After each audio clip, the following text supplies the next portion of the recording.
Kitabu cha kwanza tutasoma hapo Mwanzo.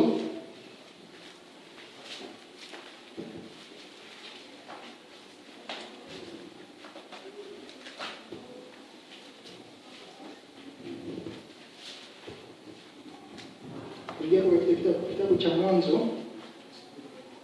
2 kuanzia 15. Hebu tusome.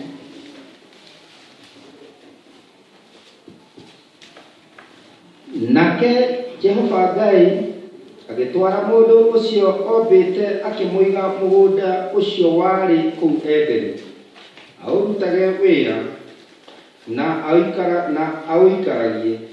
Nake Jehova Ngai agĩatha mũndũ ũcio akĩmwĩra atĩrĩ, mũtĩ o wothe ũrĩa wĩ mũgũnda ũyũ-rĩ nĩ ũrekereirio ũrĩage, no rĩrĩ mũtĩ ũrĩa wa kũmenyithania wega ona ũũru ndũkanaũrĩe, nĩgũkorwo mũthenya ũrĩa ũkaũrĩa no mũhaka ũgakua. Ati Bwana Mungu akamtoa huyo mtu akamweka katika bustani ya Edeni ailime na kuitunza. Bwana Mungu akamwagiza huyo mtu akisema, matunda ya kila mti ya bustani waweza kula, walakini matunda ya mti wa ujuzi wa mema na mabaya usile, kwa maana siku utakapokula matunda ya mti huo utakufa hakika. Hapa tunamuona Bwana alipomuumba mwanadamu wa kwanza, yani Adam, na tunaona akimweka Adam katika bustani ya Edeni na akampa ruhusa ya kula matunda kutoka kwa miti ingine yote, lakini akaambiwa kwamba asile matunda ya mti wa ujuzi wa mema na mabaya, ya kwamba akila kutoka kwa mti huo wa ujuzi wa mema na mabaya, siku utakapokula matunda ya mti huo utakufa hakika. Na kwa hivyo Bwana akamwambia Adam vile asile kutoka kwa mti wa ujuzi wa uzima na mabaya, lakini miti mingine yote ameambiwa anaweza kula matunda kutoka hapo. Na tunaona kwamba Mungu alimuumba mwanadamu, alimpa mengi, alimpa kutawala hata wanyama, akampa kutawala dunia nzima, alimruhusu hata kuwapatia majina wanyama wote wa ulimwengu. Kwa hivyo hakika mwanadamu alikuwa amebarikiwa na alikuwa ameinuliwa na Mwenyezi Mungu. Na sasa akaambiwa tu jambo moja tu, hata kupatiwa sheria nyingi au kupatiwa mambo mingi ya kufuata. Aliambiwa jambo moja tu, usile kutoka kwa mti wa ujuzi wa mema na mabaya, kwa maana siku utakapokula matunda ya mti huo hakika utakufa. Hebu tusome hapo katika Genesis 3:1 mpaka 4.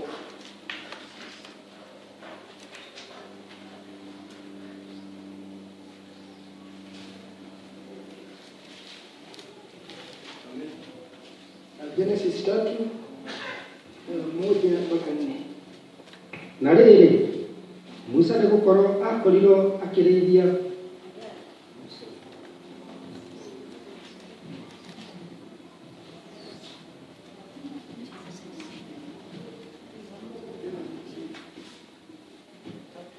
hapo Mwanzo 3 kuanzia 1. Mwanzo 3. Na rĩrĩ nyamũ ya thĩ yarĩ na ũhinga gũkĩra nyamũ ona ĩrĩkũ thĩinĩ wa nyamũ iria ingĩ cia gĩthaka iria Jehova Ngai ombĩte. Nayo ĩkĩũria mũndũ mũka ũcio atĩrĩ, anga Ngai nĩoigĩte atĩ mũtikanarĩe mũtĩ ona ũmwe wa mũgũnda ũyũ?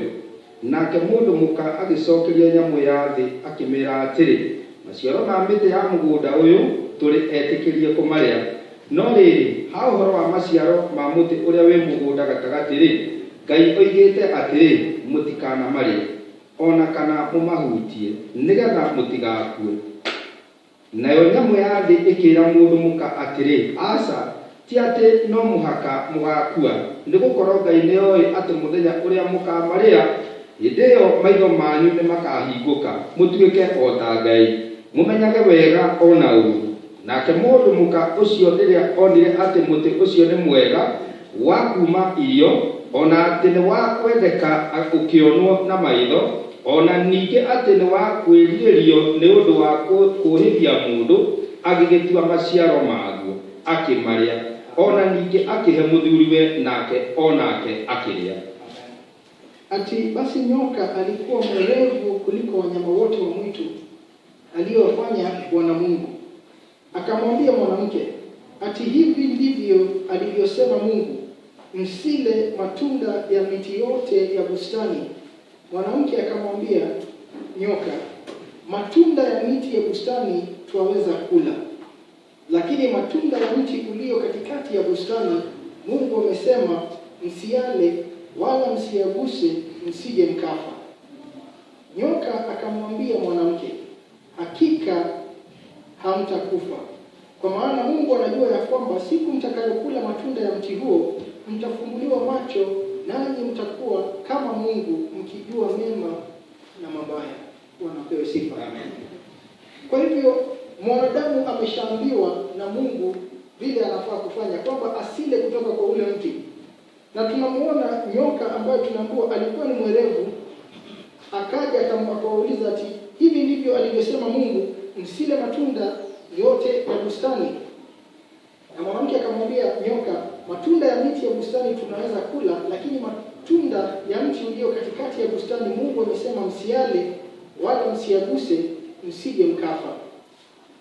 Kwa hivyo mwanadamu walijua, Adam na Hawa walijua nini Mungu anataka, na walijua ni nini wamekatazwa kufanya.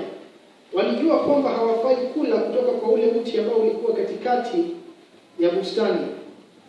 Na kwa hivyo kuna wakati walikaa hawajagusa au hata hawajakula kutoka kwa mti huo. Kwa hivyo walikaa kama vile Mungu alitaka wakae. Na kwa hivyo tujui ni masiku ngapi ilikuwa imepita, lakini walikaa wakijua kwamba hawafai kutenda vile. Lakini sasa ikafika wakati nyoka akaja na kuwauliza ati Mungu amesema msikule kutoka kwa mti huu. Lakini sasa mwanamke anamwambia nyoka ati matunda ya mti tunaweza kula, lakini matunda ya mti ulio katikati ya bustani Mungu amesema msiale wala msiyaguse, msije mkafa. Kwa hivyo hawakuwa wanakula, hawakuwa wanagusa ili wasije wakafa. Nyoka akamwambia mwanamke, hakika hamtakufa. Hakika hamtakufa. Anamhakikishia hamtakufa mkila. Bwana asifiwe. Kumbuka Bwana amesema vyema kwamba msile kutoka kwa mti huu, msiguse au hata msile matunda ya huu mti.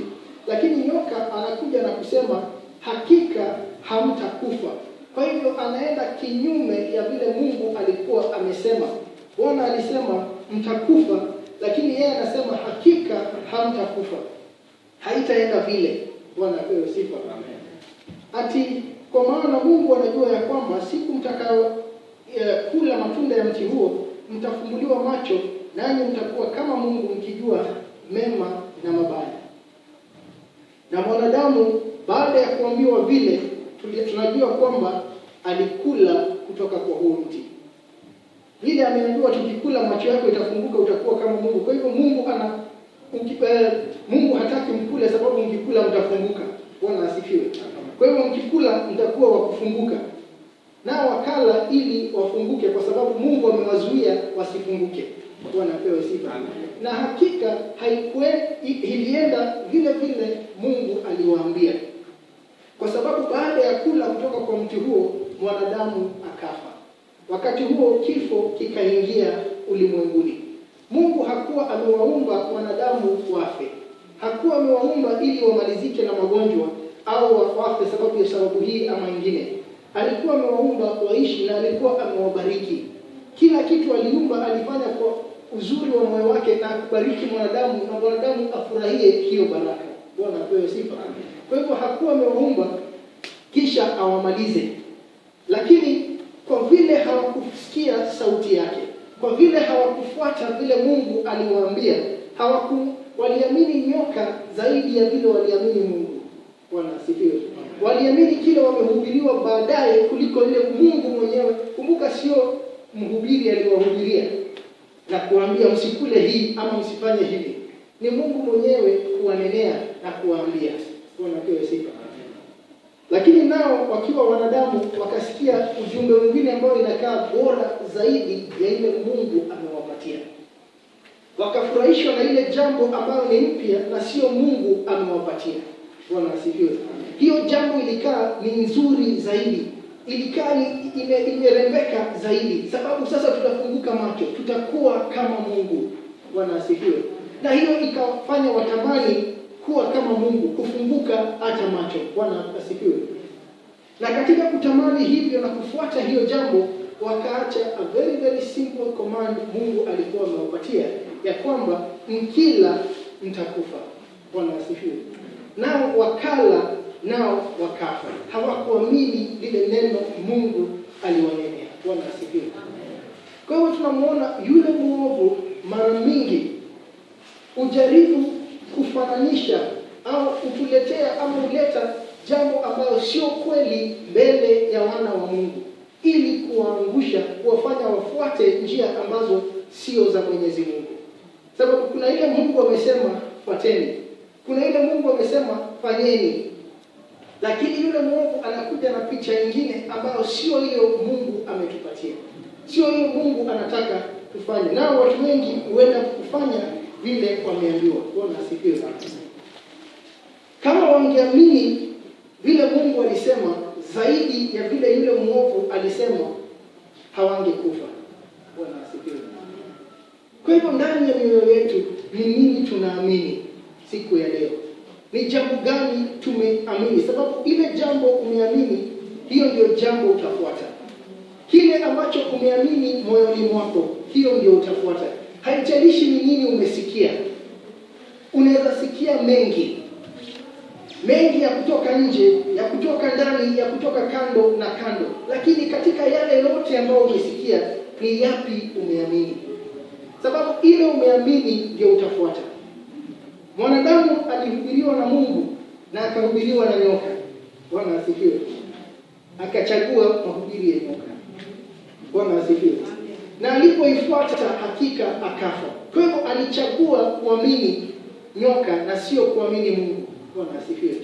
Hakuamini kwamba atakufa, sababu Mungu alimwambia hakika utakufa. Lakini hakuamini vile Mungu amemwambia, sababu nyoka amesema hakika hautakufa. Bwana asifiwe. Kwa hivyo katika hii safari tuliyopo, kuna sauti nyingi, kuna mambo mengi ambayo inatokea huku na huku. Na yetu ni kujiuliza, ni gani tumeshika, ni gani tumeamini. Kile umeamini hakika hicho ndicho utafuata. Ile direction utachukua inalingana na ile jambo umeamini. Bwana asifiwe. Na ndio unaona asubuhi umeamka na umeenda kanisani, sababu kuna ile jambo umeamini. Kuna mwingine ameamka ameenda mahali pengine, sababu kuna ile jambo ameamini. Bwana asifiwe. Kwa hivyo kile tunafuata, kile tumeamini, hiyo ndio inadetermine ni wapi tutaenda, ama mahali tutafika. Bwana apewe sifa. Ukiangalia katika, hebu tuje katika kitabu cha Mark.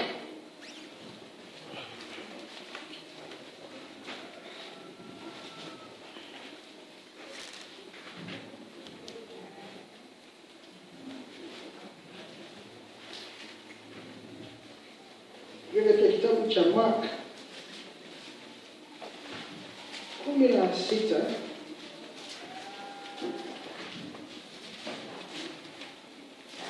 kuanzia hapo 14.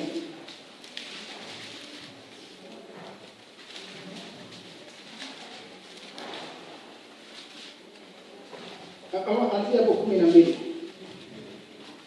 Mark 16 anzia hapo 12.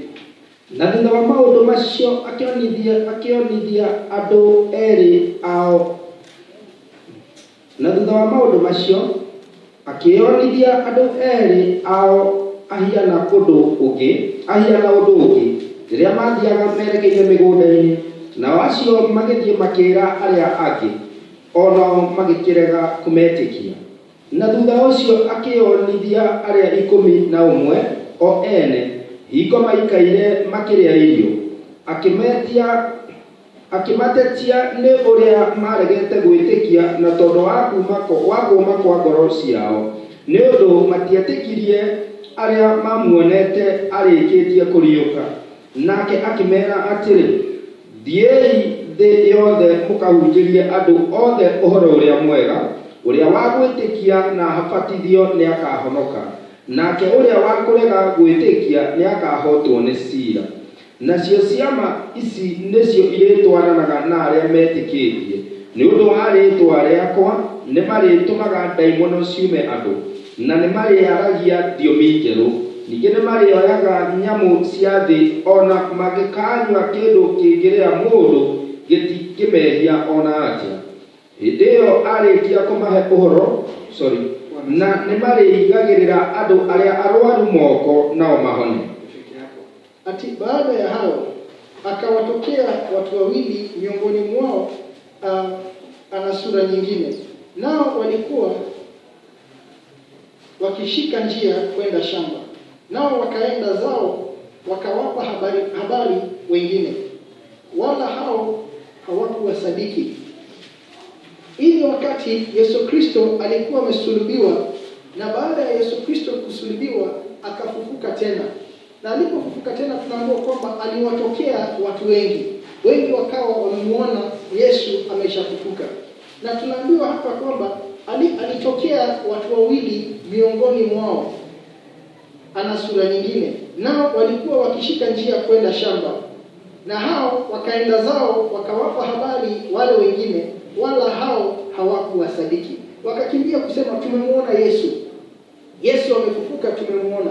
Lakini wale wengine hawakuamini ya kwamba ni kweli vile wanaambiwa ya kwamba Yesu amefufuka.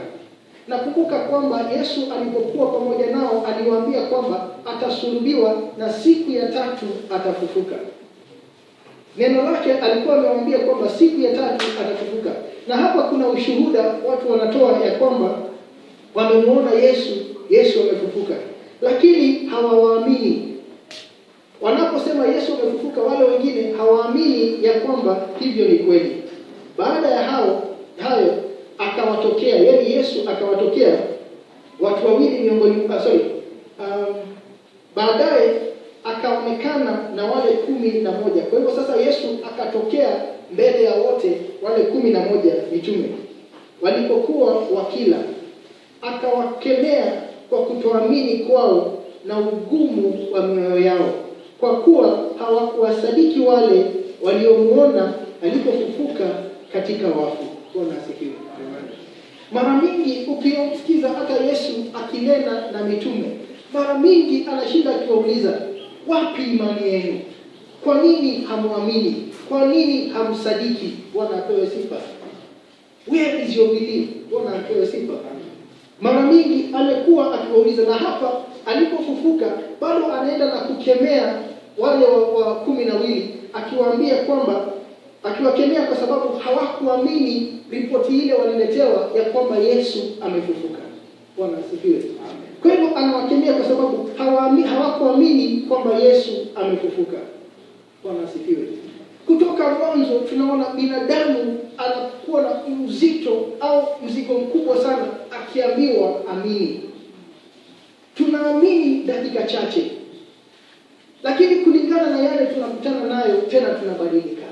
Adam na Hawa waliamini dakika chache, waliposikia mengine wakabadilika. Mitume waliamini walipokuwa na Yesu, hata wakasema kweli wewe ni mwana wa Mungu aliposimamisha mawimbi. Bwana asifiwe. Lakini bado hata wakati huu amesulubiwa, siku 3 zimepita, hawaamini amefufuka. Wanaambiwa amefufuka, tumemuona, lakini bado hawaamini. Tena wameenda njia zingine. Kama wanadamu tunakuwa na shida sana ya kuamini kinachotoka kwa Mwenyezi Mungu. Na hiyo imani, hiyo kuamini kila neno linatoka kwa kinywa cha Mungu ni muhimu sana katika maisha yako kama Mkristo. Bwana asifiwe. Imani yako, vile umemwamini, ni jambo muhimu sana ndani ya maisha yako.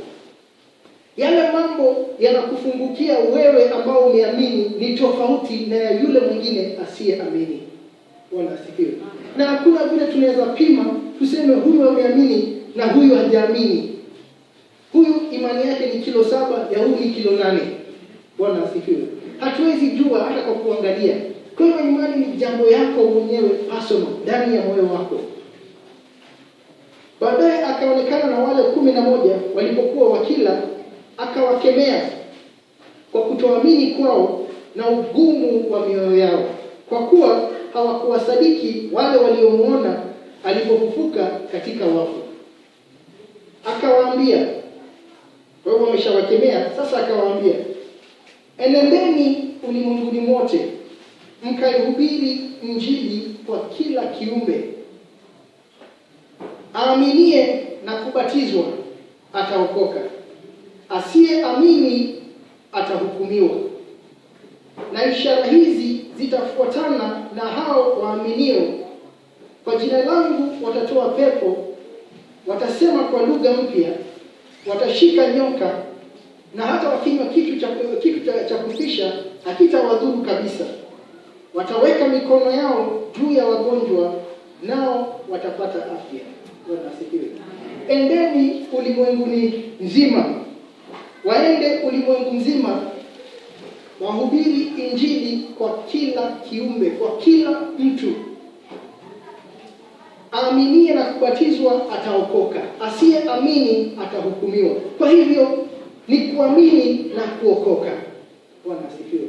Atakaye amini basi ataokolewa, yule hataamini basi amehukumiwa. Bwana asifiwe. Mnaweza kuwa watu wengi lakini mmoja ameamini, huyo ameokolewa. Wale wanasema hiyo jambo hatuoni kama ni kweli, basi kuna hukumu juu yao. Ati na ishara hizi zitafuatana na hao waaminio. Hizi ishara zinafuatana na wale ambao wameamini. Bwana asifiwe. Ishara zinafuatana na wale ambao wameamini. Bwana asifiwe. Hebu fikiria, labda ndugu Wanderi au anatoka hapa kanisani anaelekea mahali fulani. Kidogo nimuulize, unaenda wapi? Naenda mahali fulani. Nami nifuatane naye. Bwana asifiwe. Mahali tutafika, yule atakayeona Wanderi atasema, nimemuona alikuwa amefuatana na Kenya. Bwana asifiwe. Walikuwa pamoja wamefuatana. Bwana asifiwe.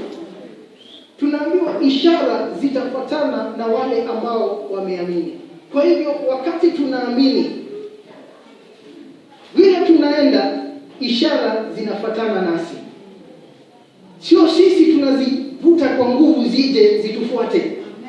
Sio sisi ati hasira yetu inaleta hizo ishara. Bwana asifiwe. Ama ukali wetu, ama ujuzi wetu. Bwana asifiwe. Ishara zinatufuata sababu tumeamini. Bwana asifiwe. Kwa hivyo sio jambo tunang'ang'ania. Ati kwa nini wapi ishara? Ishara haiji mpaka ione mtu ameamini. Bwana asifiwe. Wakati umeamini inafuatana nao. Effortlessly. Sio nguvu, sio ujuzi, sio hasira, sio ukali wako. Bwana asifiwe. Sio kusema ati wacha niingie mahali Gurungani kae miaka fulani ndio hizi ishara ziwe na mimi. Bwana asifiwe. Zimeamuriwa zifuate watakaoamini. Bwana asifiwe. Kwa hivyo ni nini tunaamini? Sababu kama tunaamini, ishara zimeshaachiliwa zitufuate. Bwana asifiwe. Zimeambiwa ziandamane na wao, ziwafuate. They should accompany all those who believe. Bwana asifiwe. Kwa hivyo nikiamini, nimebatizwa na nimeamini, mahali naenda ishara zimenifuata. Bwana asifiwe. Sio mtu anaweza kwa nini wewe hujabeba ishara? Sio mimi hata nazibeba. Hizo zinanifuata. Bwana asifiwe. Sio kazi yangu kuzing'ang'ania ati wewe ishara kuja ama nini. Ishara already imekufuata. Bwana asifiwe. Kwa hivyo mahali ishara hizi zimeketi, zinaangalia waaminio. Hazitafuata yule haamini. Hazitakuandamana nawe kama hauamini. Kwa hivyo moyoni mwako, je, umeamini? Angalia mitume. Wamekaa na Yesu, wamemsikia hizo siku zote, lakini hata hii dakika ya mwisho bado Yesu anawakemea kutoamini kwao. Bwana asifiwe. Kuonyeshana vile wanadamu tunang'ang'ana sana kumfuata Mungu, kuamini kilicho cha Mungu, na hiyo imani ndio hutubadilisha. Hiyo imani ndio mabadiliko ile ina take place ndani yako na kukufanya kiumbe kipya. Sababu sasa hautembei peke yako, kuna ishara pia zinafuatana nawe kila unapoenda. Bwana asifiwe. Kwa nini? Kwa sababu tu umeamini. Just believe. And that's why tunaambiwa mara mingi, just believe. Wacha kutafuta evidence. Nimeona wengi hata televisheni wanatafuta evidence ya kwamba Biblia ni ya kweli. Na wengine wanafurahia sababu wamepata evidence ya kwamba Biblia inasema ukweli. Wengi wamekuwa wakisema hapana, Biblia ifanye hivi, haisemi. Wengine nao wanachimba, wanatafuta huku chini, wanatokea na mambo mengi ambayo inaonyesha kwamba kile kiko kwa Biblia ni kweli. Na wanafurahia sana kwa sababu there is evidence. Hatukuambiwa tutafute evidence, ndugu na dada. Sababu kwanza, kama unaamini juu umeona evidence, hiyo sio imani. Bwana asifiwe. Imani ni wakati haujaona na haujui, lakini sababu walinena umeamini. Bwana asifiwe. I don't need to see. Sio lazima nionyeshwe, sio lazima niwe convinced. Neno lake nikilisikia kama kondoo wake, najua sauti ya mchungaji. Bwana asifiwe. Sauti ya mchungaji ikinena naielewa na nafuata nikijua hiyo ndio ukweli. Bwana asifiwe. Na kwa hivyo tunaona kwamba ishara hizi zitafuatana na hao waaminio. Kwa jina langu watatoa pepo. Watasema kwa lugha mpya. Watashika nyoka, hata wakinywa kitu cha kufisha hakitawadhuru kabisa. Wataweka mikono yao juu ya wagonjwa, nao watapata afya. Bwana asifiwe. Kwa hivyo magonjwa haina nguvu juu ya waaminio. Bwana asifiwe. Hata ukiweka mkono juu ya mgonjwa, haina nguvu juu yako wewe unayeamini. Bwana asifiwe. Tusifunzwe tofauti. Tusiangalie vile ulimwengu unasema ati no cure, incurable, haiwezekani. Hizo sio sauti za Roho wa Mungu. Hiyo ni sauti ya yule muovu akikwambia tofauti na kile Mungu amekuambia. Hebu shika ya Mungu ni gani? Amini na utaona mkono wa Mungu. Utaona breakthrough ya Mwenyezi Mungu. Hiyo imani yako ndio inapigwa, sio jambo lingine. Ripoti zote zile tunapata ni za kuvunja imani yako. Sababu ukiamini tu, ishara zitakazokufuata, dunia haiwezi kustahimili. Bwana asifiwe. Dunia haiwezi kuexplain. Watakuwa wakisema tu tuliona imefanyika, hatujui vile imefanyika. Bwana asifiwe. Na yetu kama wana wa Mungu ni kuamini tu.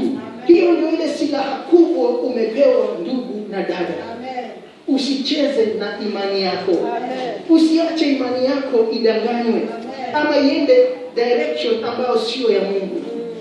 Ati dunia ikisema nawe unakubaliana. Hebu rudi kwa neno, na neno limesemaje? Bwana asifiwe. Neno limeniambia nini? Hivi ndivyo wanasema ulimwenguni, lakini neno limesema nini? Sababu kile neno imesema ukifuata, hiyo ndio ukweli. Bwana asifiwe. Hakuna ugonjwa kubwa zaidi. Yesu hatukumuona akiogopa. Alipotembea ulimwenguni hatukumuona hata akiogopa wale waliokuwa na leprosy. Hakuogopa huyo ako na homa, hakuogopa huyo ako na ugonjwa fulani. Sababu alijua kwamba hakuna jambo duniani ambalo ni kubwa kuliko yeye, akiwa neno la Mwenyezi Mungu. Bwana apewe sifa. Nasi tunaambiwa amini. Amini. Every time he kept telling his disciples, amini. Aminini. Hamwezi kusadiki. Bwana apewe sifa. Na tukiangalia tunaona yule mwovu hata kuja akunyang'anye Biblia. Hata kuja afunge ati hawezi ingia kwa kanisa, sababu anajua kama unaamini hata uwe kwako makubwa itaonekana. Kama unaamini hata kama hauko mahali kwa watu wengi, Mungu ataonekana. Kwa hivyo uongo ni ya kudanganya, imani yako isisimame katika kweli. Sababu ikisimama katika kweli, there is transformation, kuna change ina take place ndani yako. Wewe sio mtu wa kawaida tena, sababu sasa uko na ushuhuda, niliona Mungu. And the more unamuona Mungu maishani, the more unamwamini, na the more unakataana na jambo lolote ambalo haliendi sambamba na njia za Mwenyezi Mungu. Bwana asifiwe. Kwa hivyo ndugu na dada, imani yetu iko wapi? Tumeweka imani yetu wapi? Hebu tuweke imani yetu katika ukweli, katika neno la Mungu ambalo ndio ukweli. Bwana asifiwe. Na tuone makuu ikitendeka ndani yetu na ndani ya maisha yetu. Bwana asifiwe. Hebu tusome hapo katika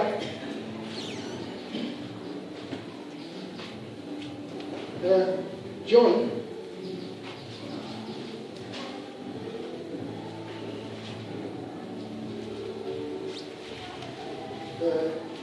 John 3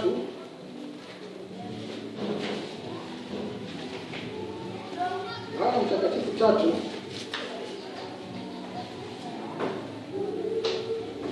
kutoka 3. Nake Jesu agicokia akimwira, ndakwira atiri o mama, mundu aga guciarwo ringi ndangihota kuona uthamaki wa Ngai. Nake Nikodemo akimuria atiri, mundu ahote atia guciarwo e mukuru? Ahota gutonya nda ya nyina hingo ya keri aciarwo? Nake Jesu agicokia atiri, ndakwira oma, mundu aga guciarwo ni mai ona roho ndangihota gutonya uthamaki-ini wa Ngai. Kiria giciaritwo ni mwiri no mwiri, na kiria giciaritwo ni roho ni roho. Tiga kugega ni undu ndakwira no muciarirwo ringi. Ruho rurutaga o kuria rukwenda, nawe ukaigua rukigamba, no ndui kuria rumaga na kuria ruthiaga. Na noguo uhoro wa mundu o wothe uciaritwo ni roho.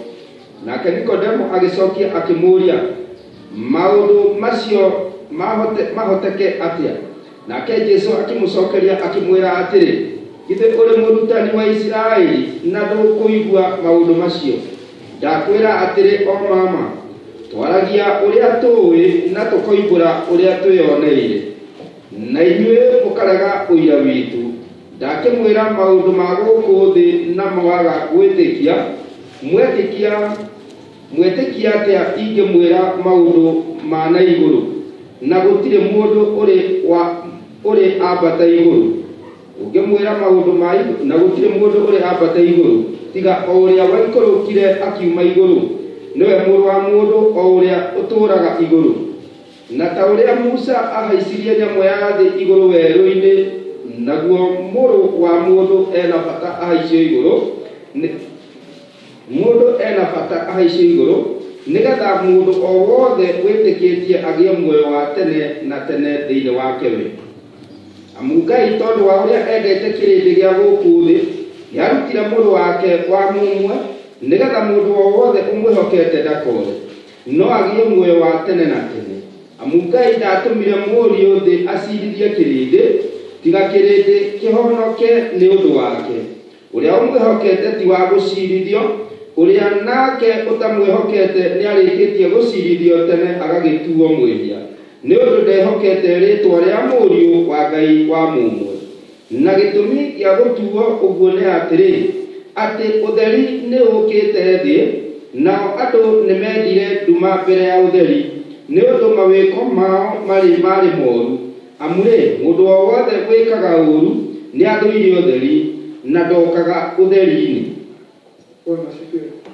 Yesu akajibu akamwambia, amin amin nakuambia, mtu asipozaliwa mara ya pili hawezi kuona ufalme wa Mungu. Nikodemo akamwambia, awezaje mtu kuzaliwa akiwa mzee? Aweza kuingia tumboni mwa mamaye mara ya pili kuzaliwa? Yesu akajibu, amin amin nakuambia, mtu asipozaliwa kwa maji na kwa roho hawezi kuingia ufalme wa Mungu. Kilichozaliwa na mwili ni mwili, na kilichozaliwa na roho ni roho. Usistaajabu ya kuwa nilikwambia hamna budi kuzaliwa mara ya pili. Upepo huvuma upendako, na sauti zake waisikia, lakini hujui unakotoka wala unakokwenda. Kadhalika na hali yake kila mtu aliyezaliwa kwa Roho. Nikodemo akajibu akamwambia, yawezaje kuwa mambo haya? Yesu akajibu akamwambia, je, wewe mwalimu wa Israeli na mambo haya huyafahamu? Amin, amin nakuambia kwamba lile tulijualo twalitenda, na lile tuliloliona twalishuhudia, wala ushuhuda wetu hamukubali. Ikiwa nimewaambia mambo ya duniani wala hamsadiki, mtasadiki wapi niwaambiapo mambo ya mbinguni? Wala hakuna mtu aliyepaa mbinguni ila yeye aliyeshuka toka mbinguni, yani mwana wa Adamu. Na kama vile Musa alivyomuinua yule nyoka jangwani, vivyo hivyo mwana wa Adamu hana budi kuinuliwa, ili kila mtu aaminie awe na uzima wa milele katika yeye. Maana jinsi hii Mungu aliupenda ulimwengu hata akamtoa mwanawe pekee, ili kila mtu amwaminie asipotee, bali awe na uzima wa milele. Maana Mungu hakumtuma mwana ulimwenguni ili auhukumu ulimwengu, bali ulimwengu uokolewe katika yeye.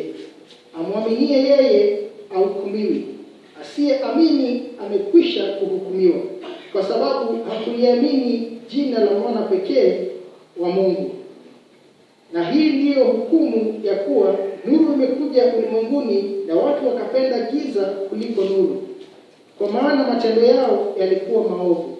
Maana kila mtu atendaye mabaya huichukia nuru, wala haji kwenye nuru, matendo yake yasije yakakemewa. Bwana apewe sifa. Tunamwona Nikodemo akinena na Yesu Kristo, na anaambiwa kwamba lazima uzaliwe tena ili kuingia katika ufalme wa Mungu. Na kuzaliwa huko, naambiwa kuhusu kuzaliwa ni kuzaliwa kwa Roho, spiritual, not physical. Bwana apewe sifa. Sababu anauliza, je, mtu hawezi rudi kuzaliwa tena kwa tumbo ya mama yake? Lakini anaambiwa kwamba kile kinazaliwa na mwili ni mwili, lakini kile kinazaliwa na roho ni roho. Bwana asifiwe. And tena akaambiwa ati mtu wa roho ni kama upepo, ati upepo huvuma uendako, na sauti yake waisikia, lakini hujui unakotoka na unakokwenda. Kadhalika na hali yake kila mtu aliyezaliwa kwa Roho. Kwa hivyo mtu ambaye amezaliwa kwa Roho hajulikani anakotoka, hajulikani anakokwenda. Sababu binadamu hawezi muelewa njia zake mtu ambaye ni wa Roho. Ati Nikodemo akajibu akamwambia, yawezaje kuwa mambo haya? Yesu akajibu akamwambia, je, wewe mwalimu wa Israeli na mambo haya huyafahamu? Amin, amin nakuambia kwamba lile tulijualo twalitenda, na lile tuliloliona twalishuhudia, wala ushuhuda wetu hamukubali. Ikiwa nimewaambia mambo ya dunia wala hamsadiki, mtasadiki wapi niwaambiapo mambo ya mbinguni? Hakuna mtu aliyepaa mbinguni ila yeye aliyeshuka toka mbinguni, yani mwana wa Adamu. Na kama vile Musa alivyomuinua yule nyoka jangwani, vivyo hivyo mwana wa Adamu hana budi kuinuliwa, ili kila mtu aaminie awe na uzima wa milele katika yeye. Kwa hivyo ni vile Yesu Kristo aliinuliwa kwa msalaba, kama vile yule nyoka aliinuliwa na Musa kule jangwani, ati watu wakiangalia wanapona, naye Yesu vivyo hivyo ndio aliinuliwa, ati kwamba yote yule ataamini awe na uzima wa milele. Tukiwa kama watu ambao wamezaliwa na Roho, hatueleweki na ulimwengu. Tuache kujaribu kufanya ulimwengu utuelewe. Sababu mara mingi when we try to explain, tunapata kwamba tunakosea mpaka tunafika mahali tunaanza kucompromise, sababu umeshindwa kueleza. Bwana asifiwe. Wewe elewa kwamba kama mtu wa Roho haueleweki. Mtu hata akisema, akikusikia kidogo aseme yale mambo unanena ni wazimu, jua kwamba hawezi akakuelewa. Hajui umetoka wapi, hajui umeenda wapi. Hata mtu hawezi simama pale aanze kujaribu kukuambia kule upepo unatoka na kule unaenda. Ni ngumu sana. Na kwa hivyo, kwa kuwa wewe haueleweki, endelea vile. Usibabaike na kujaribu kufanya watu wakuelewe. Ati watu ni kama hawajui, because tunafika mahali kunaona kanisa inajaribu kufanywa isikizane na vile the youth wa siku hizi wako. Bwana asifiwe. Sio kanisa ishuke isikizane na ni wao wapande wajue ukweli. Bwana asifiwe. Sio sisi, sababu wakipatana na roho watajua ukweli na watafuata ukweli. Lakini tukijaribu kwenda upande wao itabidi tuache roho, sababu roho hawamuelewi. Bwana asifiwe. Na tukimwacha roho tumepotea, sababu tumezaliwa na roho. Sisi ni roho. Kote tunaenenda hatueleweki na ulimwengu. Tusijaribu kufanya ulimwengu ituelewe. Bwana asifiwe. Wacha tujaribu kufanya ulimwengu uelewe Yesu. Na katika kumwelewa Yesu ni kuamini tu. Na ukiamini utampokea, nawe pia utajua vile wengine wanajua. Utaelewa vile wale wengine wanaelewa. Bwana apewe sifa. Kwa hivyo tusiweke chini kile Yesu ametukabidhi iwe na pamoja nasi katika safari hii. Ati kwa maana jinsi hii Mungu aliupenda ulimwengu hata akamtoa mwanawe pekee, ili kila mtu amwaminie asipotee, bali awe na uzima wa milele.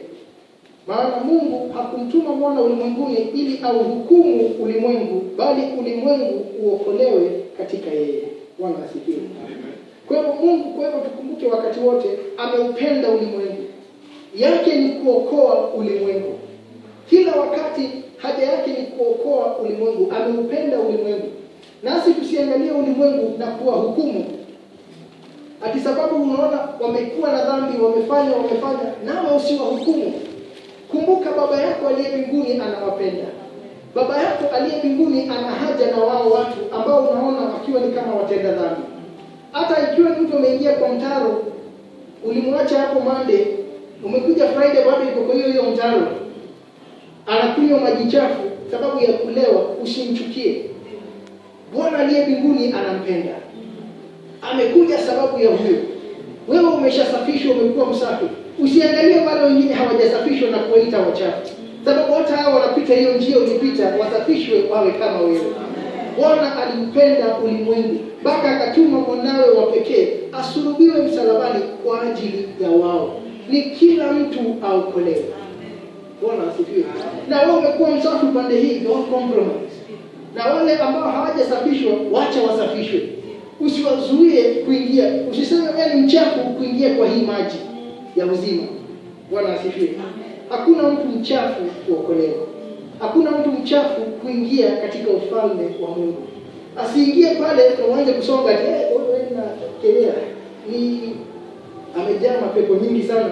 Mpaka unasonga usigusane naye. Bwana asifiwe. Anaweza kuwa ni mchafu lakini hata yeye atasafishwa awe msafi kama wewe. Bwana asifiwe. Na hata anaweza safishwa awe zaidi na atende zaidi ya ile wewe umetenda. Bwana apewe sifa. Kwa hivyo tuwapende wote na tuwakubali. Tujue kwamba baba yetu ana haja ya kuokoa ulimwengu wote. Ati amwaminie yeye hahukumiwi. Asiyeamini amekwisha kuhukumiwa. Tujue kwamba yoyote atakayeamini ameokolewa. Kwa hivyo hata huyu ambaye ni mchafu, ikiwa ataamini ameokolewa. Ikiwa ataamini, naye ataingia katika ufalme huu wa Mwenyezi Mungu. Bwana apewe sifa. Ati na hii ndio hukumu ya kuwa nuru imekuja ulimwenguni. Watu wakapenda giza kuliko nuru, kwa maana matendo yao yalikuwa maovu. Maana kila mtu atendaye mabaya huichukia nuru, wala haji kwenye nuru matendo yake yasije yakakemewa. Na unaona wengi ambao ukataa kuingia katika kanisa. Nimeshaona hata kanisani mtu anaweza kaa nje akisema anajihisi kwamba yeye ni mchafu, na ndio sababu hataki kujumuika na wengine kanisani. Na wengine wakiwa kanisani hawataki kujumuika na fulani sababu huo fulani anaonekana kuwa ni mchafu. Bwana apewe sifa. Na unaona mtu anakaa mbali sababu dhambi zake zinamfanya hataki kwenda kwa nuru. Bwana asifiwe. Na ifai kuwa hivyo, ndugu na dada. Yoyote ako na mizigo lazima aje kwa nuru. Yoyote, kwanza wewe ambaye ni mchafu, wewe ndio unafaa kuwa namba 1 kanisani. Bwana asifiwe. Kwa sababu wewe ndio unakuja kutakaswa, unakuja kuoshwa, kuondolewa gizani, uletwe katika nuru. Bwana asifiwe.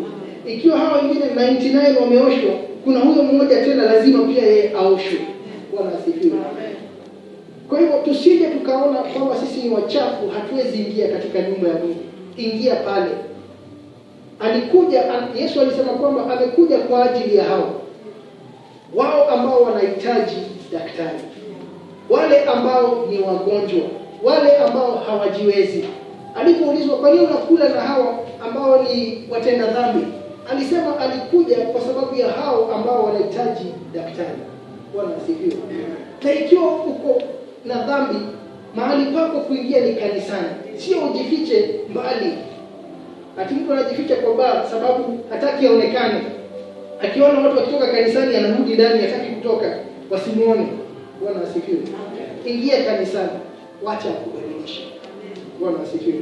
Kwa hiyo ndugu na dada, tusiwe wa kurudi nyuma na tusiwe wa kutoka mahali Mungu ametuweka. Hebu roho zetu tuanze kuzitengeneza. Tuanze kuamini ukweli. Tuanze kuamini njia yake Mwenyezi Mungu. Bwana asifiwe. Unakumbuka hata Yesu Kristo, kama vile Adamu, Shetani alikuja kwake na akamjaribu mara 3. Akimwambia, hebu badilisha hii mawe iwe mkate. Naye Yesu alijibu na kusema imeandikwa. Anapelekwa mahali juu, anaambiwa jitupe, malaika watakuja wakushike, utagongo mguu. Naye anajibu na kusema na hata imeandikwa pia. Bwana asifiwe. Amen. Kwa hivyo hebu tuelewe hili neno. Tuliamini, tusimame nayo, tuifuate. Adam alishindwa kufuata, hebu nasi tusishindwe kufuata. Kile tumeamini ndio itatusimamisha. Mwishowe ni kile wewe umeamini, sio kile watu wanasema, sio kile dunia inafuata, sio kile ulimwengu unafanya. Wewe umeamini nini? Sababu hiyo umeamini, hiyo italeta mabadiliko katika nyumba yako na katika familia yako na hata katika maisha yako. Tafika hapo kwa leo, na Bwana